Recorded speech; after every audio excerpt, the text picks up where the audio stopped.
I'm going to break down both wild cards tonight, and I'm going to do that because the Cubs had a huge win yesterday. I went to bed in the eighth inning down 3-0, and they came back and won an important game. The White Sox played pretty well in Wrigley Field these last 2 days, and they just didn't finish off that second game yesterday with Morel hitting that big 3-run homer, and he had not been hitting 3 for 38. He hit that big home run in the ninth inning, the 3-1 blast, which was an important game for the Cubs. It would have been their third consecutive loss after they had a 3-3 road trip, but they did win 2 games in Toronto. Big win for the Cubs.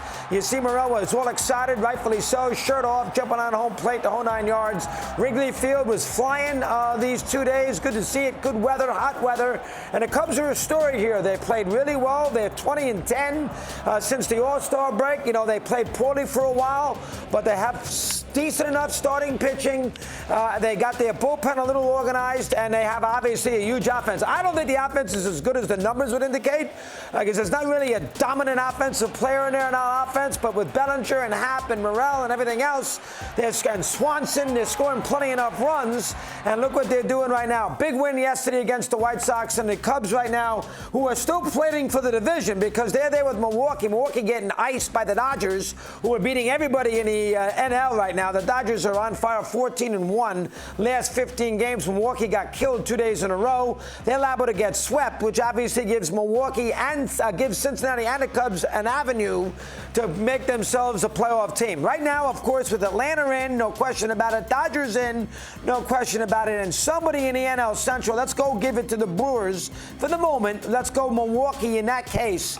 And then you're really talking about, those 3 spots. I think the Phillies will get one of them, so that leaves you a couple of spots for the other teams. Giants, the Marlins, Cincinnati, and Chicago. And remember, tiebreakers, there's no ties. So the tiebreakers in the season series is very important. For instance, the Cubs have lost 4 out of 6 to Miami. So if they tie there, that could hurt them. The Cubs have a pretty easy schedule the rest of the way. You know how that works. Sometimes you can't read too much into it, but they do play the 4 series with Arizona and Colorado. And they also play the Royals and Detroit. So an easy schedule on paper, at least for Chicago. Now, Arizona is still in the mix, back over 500. I can't say they're out of it either. I don't think Arizona's going to make the playoffs, but they have the 60 losses. Cubs have 58, so I got to put Arizona in the conversation. I think the Phillies are going to get in. I think the Giants, who have played very poorly lately, they don't slug a lot. They had a lot of trouble with Tampa, lost the series to the Angels.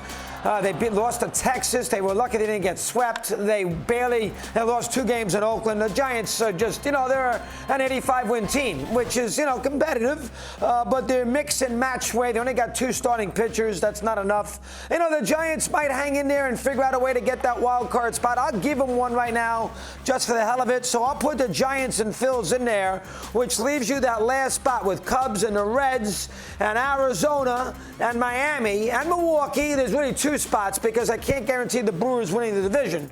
But you get the idea. Now, the Reds and the Cubs will play a 4-game series in Cincinnati forthcoming. That's going to be very, very important. And the Cubs do finish the season in Milwaukee and in Atlanta, which is not easy. So the Braves may not need the games, but who the heck wants to play Atlanta with the season on the line? So from that standpoint, the Cubs would be rest assured to have that settled, a postseason spot before they get to that last week in September. I give the Cubs the edge right now for the 6th spot. I'll give them the edge. I like their karma. They got decent starting pitching. They obviously have a big offense on paper with the run differential and all those things, and a schedule which is favorable. So we'll keep an eye on them. As far as the American League is concerned right now, I can't put the Yankees in there. Under 500, I don't want to hear from you. That eliminates San Diego too.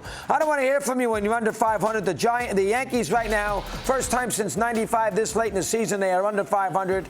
Even Aaron Boone's recognizing the idea that we have to have sort of a New York Met 1969 run to get into the postseason. Mets that year went like 38-9. The Yankees got the 41 left. I mean, they're going to probably have to go somewhere in the area of 28-13 to get the 88 wins. And I don't know. The Yankees, listen, they're capable, but we're going to eliminate the Yankees right now in that discussion. And that leaves you Toronto and Seattle. And Seattle a little bit like the Cubs. Cubs have a relatively easy schedule. Now, they got to play the Dodgers, and they have to go play Texas and Houston. I understand that. But they have, obviously, more games with Kansas City, despite not just today. Another series with the Royals in Seattle. They have 2 series with the Angels, and they a couple series with the Angels, and they got a couple series with Oakland. So their schedule is not impossible. I like their schedule, and they have very good starting pitching.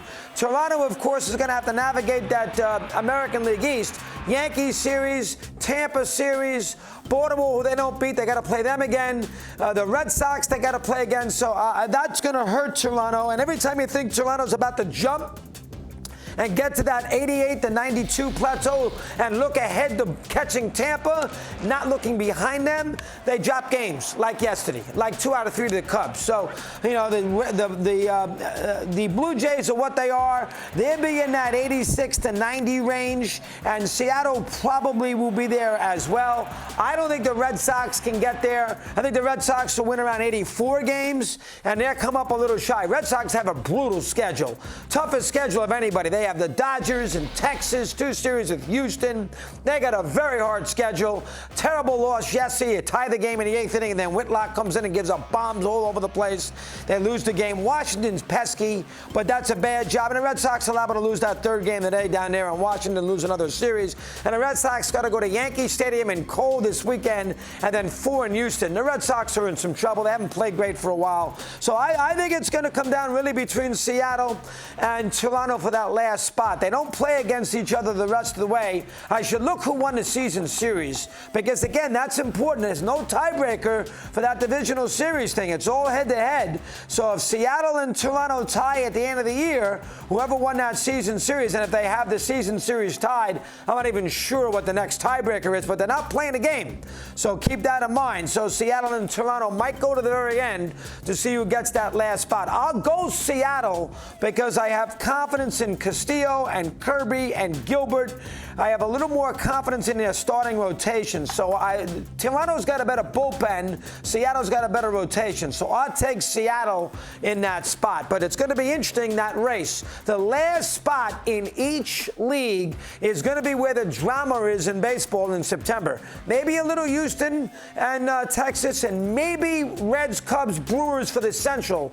But the ones that are definitive are the last spot, the 6th seed in both leagues. That's where the drama is going to be the last couple weeks. That's where we begin. Busy program, a lot going on here today. Alanna, of course, will have something to say right now. She says hello. Miss Rizzo, how are you today? Okay?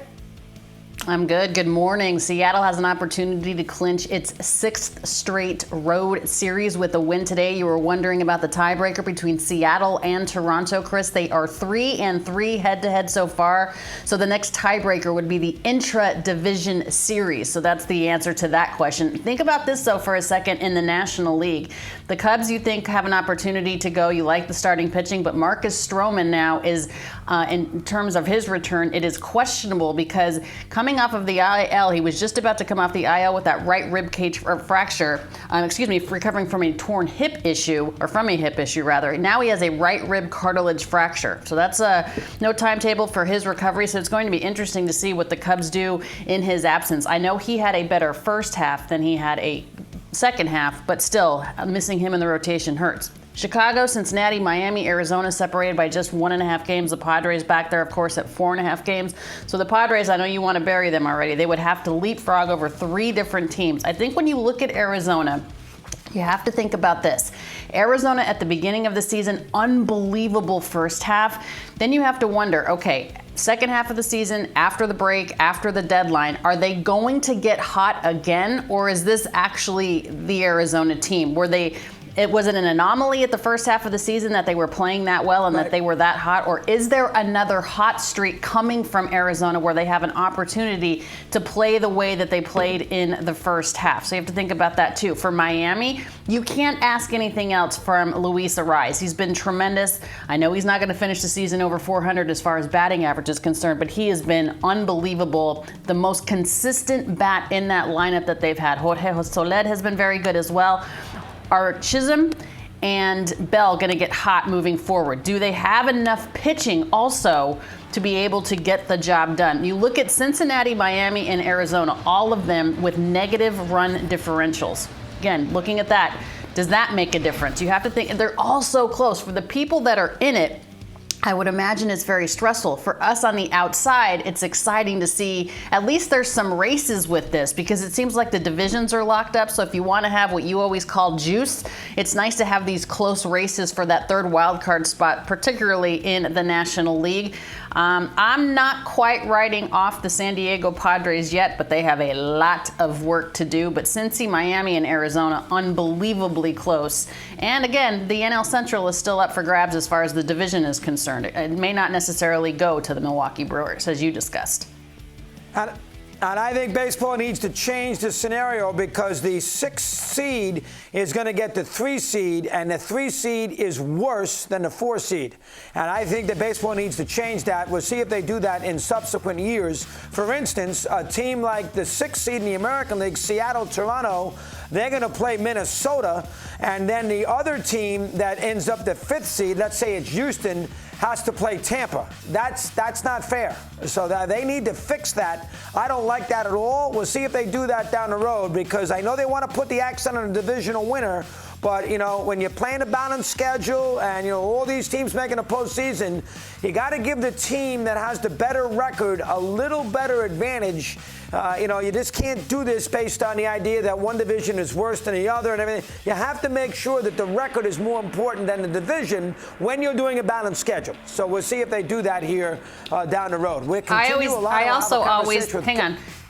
Hang on, before we leave, really quick. I always think, too, about starting pitching and how important that's going to be. It's always about the pitching and the defense, right, going up in those big games. If you look at the starting pitching, Miami slightly better than Chicago, 4.29 versus 4.35. No huge difference there. Yep. San Diego, 3.96, a tick better than the Cubs. But I wonder how Marcus Stroman not coming back for a specified amount of time is going to factor in to the Cubs starting rotation. I think the offenses are pretty similar when you look at those teams fighting for that final wild card spot. It'll come down to pitching like it always does.